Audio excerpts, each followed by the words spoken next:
স্বাগতম সবাইকে। আমি হৃদয়। এটি হবে আমার সম্পূর্ণ অ্যান্ডোর সিজন 2 এর পর্ব 1, 2 এবং 3 এর ভিডিও।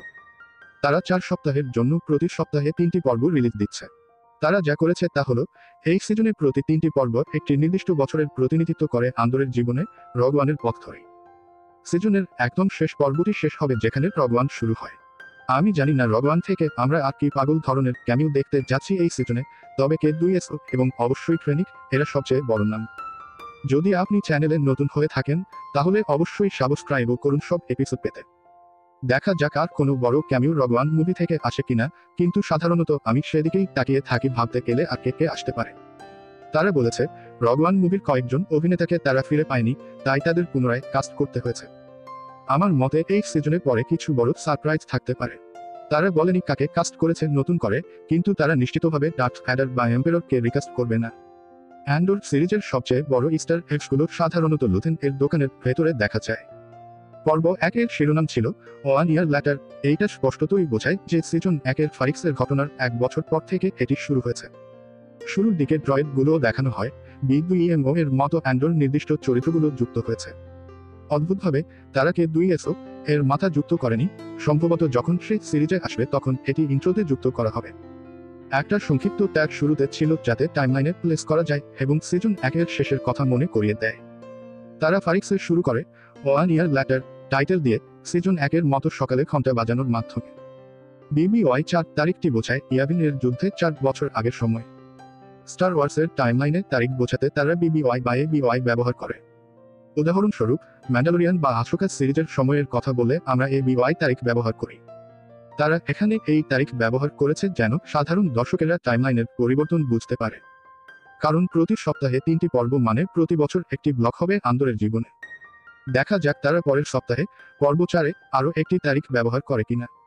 এই ভিডিও পোস্ট করার সময় আমি পুরো সিজন দেখিনি, কিন্তু এমন অনেকেই আছেন যারা পুরো সিজন আগেই দেখে ফেলেছেন।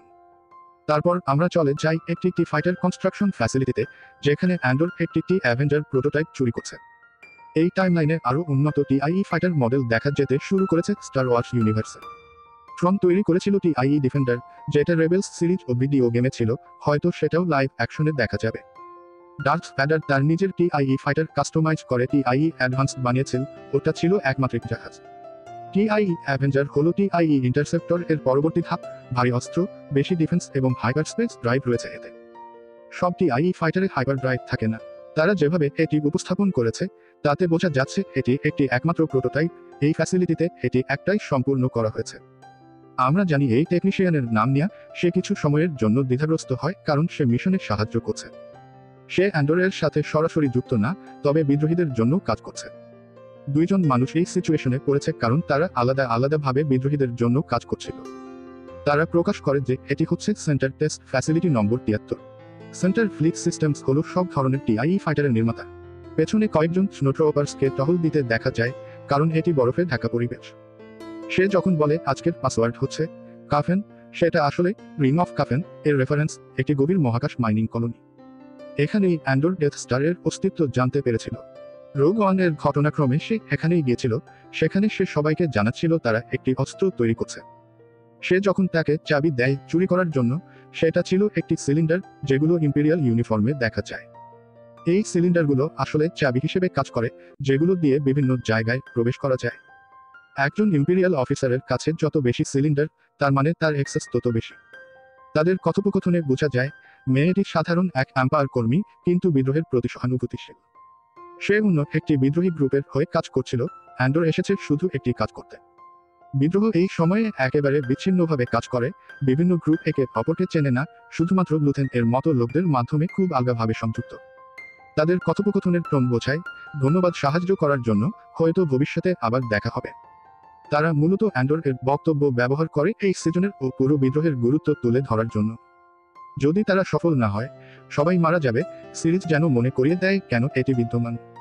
চুরি করার দৃশ্যটি তারা খুব মজার ও নাটকীয়ভাবে তৈরি করেছে, একদিকে অ্যাকশন, অন্যদিকে হাস্যকর। যেভাবে দেখানো হয়েছে সে দরজা দিয়ে বেরিয়ে পড়বে, কিন্তু সে একদম ব্যর্থ হয়। সে জানেই না কিভাবে চালাতে হয়, সবচেয়ে বাজে উপায়ে পালিয়ে যায়। যদি আপনি গেমার হন, আপনি জানেন বাটন ম্যাশিং কাকে বলে, ঠিক সেটাই সে করে পালাতে গিয়ে। তবে অভ্যন্তরীণ সেটিং দেখতে অসাধারণ। তারা যে পরিমাণ সেট তৈরি করেছে তার জন্যই সিরিজ এত ব্যয়বহুল। আমরা আগেও টি ফাইটারের ভেতর দেখেছি, তবে এমন ডিটেইল সহ কখনো না। সব স্কিম্যাটিক্স ও ডায়াগ্রাম যারা ভালোবাসেন তাদের জন্য এই দৃশ্য ছিল একেবারে স্বর্গ। সম্ভবত এই প্রথম কেউ একটি টি ফাইটার মাটিতে চালিয়ে পালাতে দেখাচ্ছে, যেন ক্যানিয়নের মধ্য দিয়ে বেরিয়ে যেতে পারে। দেয়ালে ধাক্কা খেয়ে খেয়ে সে পালায়, এটা দেখায় এই মডেল কতটা শক্তিশালী। অন্য সাধারণ টিআইই ফাইটারকে যদি আপনি করার দৃষ্টিতে তাকান, সেটাই ফেটে যাবে। তারা দেখাতে চেয়েছে এই টিআইই অ্যাভেঞ্জার মডেল অনেক বেশি টেকসই, বেশি ড্যামেজ সহ্য করতে পারে। কল্পনা করুন লুথেন পরে এটা দেখে বলছে, এত ক্ষত কিভাবে হলো? আর তারা মিথ্যে বলছে, এক বিশাল লড়াই হয়েছিল, অল্পের জন্য বেঁচে ফিরেছি। বাস্তবে সব ক্ষত ছিল তার নির্বুদ্ধিতা ও জাহাজ চালাতে না জানার ফলাফল। তার ফারিক্সের বিদ্রোহী বন্ধুদের আমরা আবার দেখি, তারা এখন অন্য এক গ্রহে মিশনের মধ্যে অপেক্ষা করছে। বিদুইএমও সহ তারা সবাই অপেক্ষা করছে সে কখন ফিরে আসবে। একটি দৃশ্যকে তারা টুইস্টের মতো করে তৈরি করে, একজন নতুন চরিত্র আসে যাকে দেখে মনে হয় সে ভয়ানক এক ইম্পেরিয়াল। আসলে সেটা ছিল বিক্সের এক দুঃস্বপ্ন, ডিড্রা এর হাতে নির্যাতিত হওয়ার পর তার পিটিএসডি থেকে জন্ম নেয়া। আমরা যাই মন মাছমায়ের পারিবারিক এস্টেটে, চন্দ্রিলে গ্রহে। স্টার ওয়ার্স মুভি বা সিরিজে আমরা এই গ্রহকে খুব অল্প সময়ের জন্য দেখেছি, এটাই প্রথমবার যেখানে অনেকটা সময় ব্যয় করা হয়েছে। তারা এখানে অনেক ইতিহাস ও প্রথা তুলে ধরেছে, যা আমরা আগে দেখিনি। এই দৃশ্যগুলো মূলত তার মেয়ে লাইডা-এর বিয়ে কেন্দ্র করে, ডেভুস স্কুলডুনের ছেলের সঙ্গে। সেও চন্দ্রিলায়ের, তবে গভীরভাবে এম্পায়ার এর সঙ্গে জড়িত, ভীষণ ছলনামূলক। অনেক শব্দ চয়নের মর্ক চ্যান্ড্রাইল্যান্ড প্রথা ও ইতিহাস তারা এখানে তুলে ধরেছে। বিশেষ করে ইনফিনাইট রাকাতান এম্পায়ার এর মতো প্রাচীন ইতিহাস তুলে ধরা হয়েছে। তারা পরে এসব বিস্তারিত ব্যাখ্যা করবে। শুরুতেই যখন তারা বলে প্রাইজ মাথমা, এটা তাদের পারিবারিক উপাধি বোঝায়, তবে তারা এটা আগে ব্যাখ্যা করেনি। মন মথুমার ইতিহাস নিয়ে বইগুলোতে খুব বেশি কিছু নেই, তবে এপিসোডের পরে কিছু দৃশ্যে সে তার মা এবং পারিবারিক ইতিহাসের কথা একটু বলেছে, কিন্তু মোটামুটি এটাই। সে দেখা করে ভ্যালাথার সাথে, যে তার কাজিন এবং মথুমা পরিবারের অংশ, যেমনটা জানা যায় মন মথুমার পরিবার ধনী। তখন সে খেয়াল করে যে লুথেন আশ্চর্যজনকভাবে হাজির হয়েছে, অথচ সে তাকে আমন্ত্রণ জানায়নি বিয়েতে। সে এসেছে ডেভোস স্কোল্ডেনের সাথে, যেটা ছিল এক মিশনের অংশ, প্রাচীন এক মন্দিরের মূর্তি সংগ্রহ করার মিশন। সে এটাও খেয়াল করে যে টেই কলম সেখানে আছে, শক্তিশালী চ্যান্ডারলিন ব্যাংকার, যাকে সিজন 1-এ বিদ্রোহের প্রতি সহানুভূতিশীল মনে হয়েছিল, কিন্তু পরে দেখা যায় যে সে অন্যান্য ইম্পেরিয়ালদের মতোই ছলনামূলক। এখানে লুথেন যেভাবে তার পাবলিক পার্সোনালিটি চালু করে, সেটা একেবারে মাস্টার ক্লাস অভিনয়। মুহূর্তেই তার ব্যক্তিত্ব বদলে যায় সেই সত্তায়। ক্লেয়ার এরপর ব্যাখ্যা করে যে সেও এসেছে লুথেনের সরকারি হিসেবে, কারণ তারা ওই বিশেষ মূর্তিটি বিয়েতে উপহার হিসেবে নিয়ে এসেছে। এই এপিসোডের বড় একটা অংশ জুড়ে সবাই ভাবছে অ্যান্ডর কোথায় গেছে, কারণ সে অন্য এক গ্রুপের সাথে ইলেভেন 4-এ আটকে আছে। চিন্তা করো না, উই ইস্টার এগ নিয়েও পরে আসবো, ওটা আসলে দারুণ মজার একটা টুইস্ট ছিল, যেটা ঘটে ওই গ্রুপের সাথে যারা ওই গ্রহে আটকা পড়েছিল। আমরা আরো ভালোভাবে দেখতে পাই অ্যান্ডরের বন্ধুরা যেখানে গেছে, সেই জায়গাটার নাম মিনোরা। ওরা এটাকে বলে এক ধরনের বড় বসতি, যেখানে মূলত শস্য চাষ হয়, যেগুলো ইম্পায়ার সংগ্রহ করে। ইম্পায়ারের তো কোথা থেকে খাবার আসতে হয়, তাই এই গ্রহ হচ্ছে তাদের এক উৎস। ঘটনা এমন দাঁড়ায় যে ইম্পায়ার নিয়মিত অডিট করতে আসে তার সরবরাহের উৎসগুলো। ফলে তারা এখানে আসে, কিন্তু বিশেষভাবে কাউকে খুঁজতে নয়, ফ্যারিক্সে যা ঘটেছে তার পরিপ্রেক্ষিতে নয়। কিন্তু যেহেতু তারা অননুমোদিত অবৈধ অভিবাসী, তাই বাস্তব জীবনের বহু উপমা এখানে প্রতিফলিত হয়। স্টার ওয়ার্স প্রেক্ষাপটে বললে, যদি ইম্পেরিয়ালরা তাদের তদন্ত করে, তাহলে তারা জানতে পারবে যে এরা ফ্যারিক্স থেকে এসেছে, আর তখনই তাদের গ্রেপ্তার করা হবে। সমস্যাটা আসলে তাদের অবৈধ অবস্থান নয়, বরং ফ্যারিক্স থেকে আসা, এটাই তাদের বিপদের মূল কারণ। আমরা দেখি অ্যান্ডর টাই অ্যাভেঞ্জার নিয়ে যাচ্ছে ডেলিভারির জন্য, যেটা সে হস্তান্তর করার কথা ছিল, এই গ্রহ, যেটা পরে ইলেভেন 4 হিসেবে প্রকাশিত হয়। কিন্তু সে সেখানে অন্য কিছু বিদ্রোহীর সাথে দেখা করে, যারা এক দুর্ঘটনাগ্রস্ত জাহাজে ছিল, তারা কে সেটা না জেনেই, এবং তেমন বন্ধুসুলভ না। তারা এখানে মাত্র কয়েকদিন ধরে আটকা পড়েছে, কিন্তু তাদের দলের অবস্থা খুব খারাপ হয়ে গেছে। তাই অ্যান্ডর এপিসোডের পরবর্তী কয়েকদিন এদের সাথেই কাটায়, তাদের করুণা ও সদিচ্ছার উপর নির্ভর করে, কারণ তারা এখন দ্রুত খাবার ফুরিয়ে যাওয়ার মুখে। এখানে আশেপাশে বড় বড় প্রাণীও আছে। যদি তুমি জেডাই একাডেমি ইউ সিরিজ বা স্টার ওয়ার্স লেজেন্ডসের বইগুলো পড়ে থাকো, যেখানে লুক স্কাইওয়াকারের জেডাই একাডেমির কথা আছে, তাহলে জানো ইলেভেন 4-এ অনেক ভয়ানক প্রাণী আছে। এই জায়গাটা ফোর্সের এক অতি শক্তিশালী কেন্দ্র। কিন্তু মজার ব্যাপার হলো, যেসব লোক এখানে আটকা পড়েছে, তারা জানেই না যে ভবিষ্যতে এই জায়গাতেই বিদ্রোহীরা তাদের প্রধান ঘাঁটি গড়বে, অনেক মানুষ ও রসদ আসবে এখানে খুব শীঘ্রই।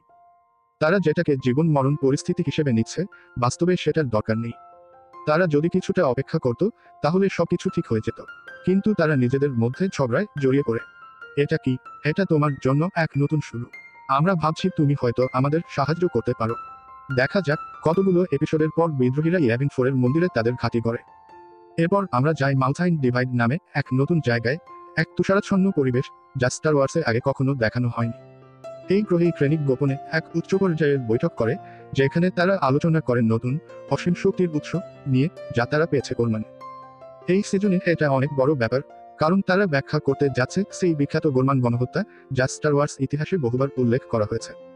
এটা ছিল এমন এক ঘটনা যা বৃহৎ বিদ্রোহের সূচনার দিকে অনেক বড় পদক্ষেপ ছিল। এই বৈঠকটা এক ধরনের অন্ধকার হাস্যরসের উপস্থাপনা। ক্রেনিক এটাকে বিশাল এক গোপন অপারেশন হিসেবে দেখাতে চায়। এম্পায়ার চায় পুরো গ্রহটা দখল করতে এবং সম্ভবত অতিরিক্ত খনন করে এটা ধ্বংস করে ফেলবে এই অসীম শক্তির খনি পাওয়ার জন্য।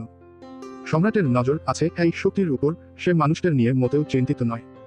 তাদের শুধু এম্পায়ারের বিরুদ্ধে ক্ষতির পরিমাণ কম রাখতে হবে, যা কিছু করতেই হোক না কেন। শেষ পর্যন্ত তারা নিজেদের ধ্বংসের বীজ বপন করবে, কারণ গোরমানের যা করবে তা এই বৃহৎ বিদ্রোহের জন্ম দেবে। আরও এক মজার এবং ট্র্যাজিক ঘটনা হলো, ডেডরা যে পরিকল্পনা দেয় গোরমান নিয়ন্ত্রণে আনার জন্য, সেটা হলো বিদ্রোহীদের বীজ বপন করা, যেন এম্পায়ার একটা অজুহাত পায় সেখানে হামলা চালিয়ে মানুষ মেরে ফেলার এবং নিয়ন্ত্রণ নেওয়ার। তারা চায় বিদ্রোহীরা গোরমানে খাঁটি গড়ে তুলুক, যেন এম্পায়ার বড় আকারে হস্তক্ষেপ করতে পারে। তালিকা তৈরি করে ক্রেনিক, তাতে থাকে উলোরেন, যাকে আমরা সিজন 1-এ দেখেছিলাম, টাকিন এবং সম্রাটের নামও একাধিকবার উল্লেখ হয়। সবার প্রিয় জোকসগুলোর একটি হলো গোরমানের জন্য যে পাওয়ার পয়েন্ট প্রেজেন্টেশন সে দেখায় তাদের বিখ্যাত ফ্যাব্রিক বুনন এবং প্রোপাগান্ডার ডিপার্টমেন্ট নিয়ে, যেটা মূলত মিথ্যা তথ্য ছড়ানোরই প্রতিষ্ঠান। যদিও এটা একরকম কৌতুক হয়ে দাঁড়ায় এম্পায়ারের কৌশলের ওপর, কিন্তু ধরে নেওয়া যায় তারা অন্যান্য গ্রহেও ঠিক এমনই কাজ করে থাকে। বাস্তব জীবনের অনেক সরকারও এমন কাজ করে, প্রোপাগান্ডা ছড়িয়ে। এখানে আরও কিছু চমৎকার লোর রয়েছে, যেমন সম্রাটের শক্তির স্বয়ংসম্পূর্ণতা অর্জনের স্বপ্ন। সে এমন এক স্থিতিশীল অসীম শক্তির উৎস খুঁজছে যেটা অস্ত্র এবং প্রতিরক্ষা প্রযুক্তিতে ব্যবহার করা যাবে। তারা বিশেষ খনিজটির নাম দেয় ক্যালয়েড। স্টার ওয়ার্স ইউনিভার্সে কিছু বড় শক্তির উৎস রয়েছে যেগুলো মূলত অ্যানিমেটেড সিরিজ আর বইগুলোতে এসেছে, সিনেমায় খুব একটা না।